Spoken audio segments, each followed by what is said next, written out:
ဝကင်းသားကလေးငယ်တွေကာကွယ်ပါပဲရေထဲပစ်ရှာရင်တော့ဘာလို့ရေမနစ်ကြတာလဲဒါတကယ်တော့လူသားကလေးငယ်တွေမှာမွေးဖွားလာကလေးကပါလာတဲ့တုတ်ပြန်မှုတစ်ခုကြောင့်ဖြစ်ပါတယ်ဝကင်းသားကလေးငယ်တွေမှာရေနဲ့သဘောအတိုင်းလိုက်လျောညီထွေမှုရှိပါတယ်ကလေးငယ်တွေကရေထဲပြုတ်ကျသွားတဲ့အခါသူတို့ရဲ့အသက်ရှူလမ်းကြောင်းကိုရေမွေအောင်ဗီဇအတိုင်းအသက်ရှူရက်လိုက်ကြပါတယ်တစ်ချိန်တည်းမှာပဲသူတို့ရဲ့နှလုံးခုန်တော့လည်းတဝက်ခန့်ချော့ကျသွားပါတယ်ဒီအချက်ဟာအောက်ဆီဂျင်သုံးစွဲမှုကိုချော့ကျစေပြီးရေနစ်နိုင်ခြင်းကိုများစွာချော့ချနိုင်ပါတယ်တကယ်တော့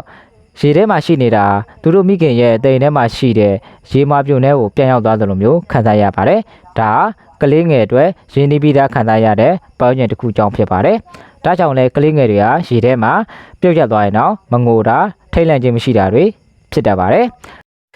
ဒုတိယတစ်ချက်ကတော့ရေကူးတုံ့ပြန်မှုပါကလေးငယ်တွေဟာရေထဲမှာဗီဇအတိုင်းသူတို့ရဲ့လက်တွေခြေထောက်တွေကိုလှုပ်ရှားပြီးကိုယ်နေဟန်နာကိုချိန်ကြည့်ဖို့ကြိုးစားကြပါတယ်မျက်နှာကိုပေါ်လန့်ပြီးရေပေါ်နေတဲ့အနေအထားကိုထိန်းထားဖို့ကြိုးစားကြပါတယ်သို့တော်လည်းဒီဗီဇနှစ်ခုဟာကလေးငယ်တွေကြီးထားလာတာနဲ့အမျှတဖြည်းဖြည်းမှိမ့်မိန်သွားတတ်ကြပါတယ်ဒီဒါကိုမိဘတွေအနေနဲ့ပေါ်တန်စမ်းသပ်မလုပ်သင့်ပါဘူးသူတို့ရဲ့အသက်ရှာလာလောက်ရောက်တဲ့အချိန်မှာဒီတုတ်ပြန်မှုဟာတဖြည်းဖြည်းပျောက်ကွယ်သွားလိမ့်ရှိပါတယ်ကလေးငယ်တွေရေကူးတတ်ဖို့အတွက်အသက်ဘယ်လောက်ကစတင်ပြီးရေကူးသင်ပေးတင်လဲဆိုတာကိုကွန်မန့်မှာမှတ်ခဲ့ပါအောင်